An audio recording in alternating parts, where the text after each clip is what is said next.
प्यारे देशवासियों, नमस्कार। प्रधानमंत्री महोदय की मानसिकता पूरा देश जानता है। क्या मानसिकता है कि किसी भी तरीके का किसी भी काम को सही ढंग उसका जो होता है उससे करना ही नहीं चाहते हैं। हर काम को उल्टे तरीके से करते हैं ये। यानी जब से आए हैं, जिम्मेवारी नाम की क्या चीज़ है वो इनको आता ही नहीं है। जिम्मेवारी लेना, जिम्मेवारी जो आदमी लेगा वो खरा उतरेगा हर चीज़ में। ये जिम्मेवारी को समझते ही नहीं। जिम्मेवारी का मीनिंग क्या होता है और वो उसका रिजल्ट क्या होता है, अंजाम क्या होता है, ये जानते ही नहीं है। जब से आए हैं देश को बेचना शुरू कर दिया, एक के बाद एक। प्रधानमंत्री महोदय, क्या जरूरी है? आप हैंडल नहीं कर पा रहे तो छोड़ दीजिए ना कुर्सी को। चिपक के रहना जरूरी थोड़ा ही। आप देश को बर्बाद क्यों कर रहे हो? आपको बेचने का अधिकार किसने दे दिया? और अब इन्होंने देखिए उसी क्रम में अब और एक घिनौना काम किया है। काशी विश्वनाथ मंदिर का संचालन एक इंग्लैंड की कंपनी को दे दिया है और वो उस कंपनी को दिया है E&Y, Ernest and young company, जिसके ऊपर धोखाधड़ी के केस चल रहे हैं। उस कंपनी को यहाँ का संचालन दिया है, काशी विश्वनाथ मंदिर का। क्या इस सरकार की मानसिकता यही है? क्या इनको अच्छे लोग नजर ही नहीं आते? जो इनकी खुद की मानसिकता है वही मानसिकता के आदमियों को ये साथ लाना चाह रहे हैं। प्रधानमंत्री महोदय की मानसिकता खुद खराब है क्योंकि वो बेच रहे हैं, सब कुछ लुटा रहे हैं। मानसिकता अच्छी नहीं हो सकती है।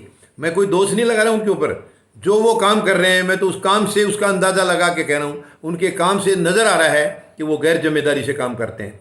बिल्कुल जिम्मेवारी को समझते ही नहीं है। ये देश के प्रति जवाबदेही को समझते ही नहीं है क्या चीज़ होती है। काशी विश्वनाथ मंदिर का संचालन विदेशी कंपनी करेंगी क्योंकि भारत में तो कंपनी है ही नहीं, सरकार चाहती नहीं। और मुझे तो एक चीज़ और समझ में नहीं आ रही है, जब सरकार सब कुछ बेच रही है, कुछ किसी चीज़ का संचालन ये करने लायक अपने आप को मानते ही नहीं है, तो ये बैठे क्यों है सरकार में? इनकी ज़रूरत क्या है? सरकार का वजन क्यों ढोएंगे हम मुफ्त में इनके खर्चे क्यों उठाएंगे? सरकार को भी चले जाना चाहिए। सब कुछ प्राइवेटाइज कर दिया है, सब कुछ जो है ना दे दिया है, आपने बेच दिया है, तो आप क्या करेंगे यहाँ बैठ के? आपको क्यों ढोएगा ये देश? आप भी दफा होइए, बिस्तर बोरिया बांधिए, अपना चल दीजिए। ये निपटा लेंगे हम। जो बाहर से ही कराना या क्या करना हम लोग देख लेंगे। 140 करोड़ लोग हैं, एक से बढ़कर एक काबिल हैं इस देश में, वो देख लेंगे किसको कैसे कराना है। मेहरबानी करके बंद करिए, धंधा बंद करिए। अब किसान आपके लिए बिल्कुल आगे का पूरा इंतजाम करने में लगे हुए हैं। आपको खबर ही नहीं है, आपको कोई खबर नहीं है क्योंकि आप गैर जिम्मेदार सरकार हैं। केवल नुकसान और डैमेज करने के लिए ये सरकार आई है। कुछ भी अच्छा नहीं किया। अगर गिनती में आपको है, आपके पास है, तो दिखाइए आपने क्या किया है, आप बताइए। केवल अखबारों में और टेलीविजन पर शक्ल दिखाने से देश नहीं चलता प्रधानमंत्री महोदय। काम करना पड़ता है, जमीन पर काम करना पड़ता है, वो आपने सीखा ही नहीं है। आपने पता नहीं कहाँ जीवन बिता दिया है। ये सब बातें हम आपको आपकी निजी लाइफ से हमें कोई लेना देना नहीं है, लेकिन हमें दर्द है। आप देश को दर्द दे रहे हैं, इसलिए आपकी निजी लाइफ बीच में घुसती है। आपने क्या किया पूरी ज़िंदगी हमें नहीं मालूम, आप क्या करते रहे हैं, लेकिन कम से कम आपको प्रशासन चलाने का तजुर्बा बिल्कुल नहीं है। और आपकी नीयत में भी खोट है। जिसकी नीयत में खोट होता है अपने घर को वही बर्बाद करता है, अपने परिवार को वही बर्बाद करता है जिसकी नीयत में खोट है। नीयत साफ होगी वो कभी नुकसान नहीं करेगा। वो हर वक्त हर पल अच्छाई के लिए सोचेगा। मेरा परिवार, मेरा संगठन, ये मेरा जो भी है कंपनी है, वो कैसे आगे बढ़ेगी, किस तरीके से इसको और मजबूत किया जाए, वो हर वक्त यही प्लानिंग करता है। और आप हमेशा ये प्लानिंग करते हैं कि ये देश को और कैसे तोड़ा जाए, क्या बच गया है उसको कैसे लूटा जाए, कब तक लूटा जाए, कब तक पूरा करें। आपकी केवल ये प्लानिंग है।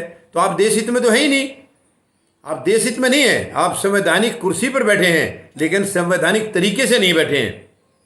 आप देश को बेच रहे हैं, लुटा रहे हैं। क्या समझ रहे हैं आप? ये आपकी पेरेंटल प्रॉपर्टी नहीं है। मेहरबानी करके बंद करिए धंधा। नहीं चाहिए, नहीं चाहिए ऐसी सरकार, नहीं चाहिए ऐसे प्रधानमंत्री हमें।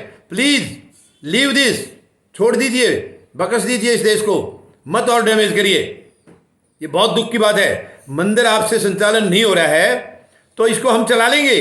बाहर की कंपनी को क्यों बुला रहे हैं? और वो भी निकम्मी कंपनी जिसके ऊपर खुद भ्रष्टाचार के यानी कि धोखाधड़ी के आरोप लग रहे हैं, केस चल रहा है उनके ऊपर।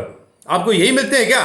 आप लोगों के अंदर खुद के अंदर दाग हैं और आप दाग वाले आदमी को पसंद करते हो। अच्छे लोग आपको मिलते नहीं है। आपको नहीं मिल रहे हैं तो ये देश बहुत है, बहुत बड़े 140 करोड़ लोग एक से एक बढ़ करके ये चला लेंगे। आप मेहरबानी करके पीछा छोड़ दीजिए। बहुत दुख की बात है ये। धन्यवाद। जय जवान, जय किसान, जय हिंद।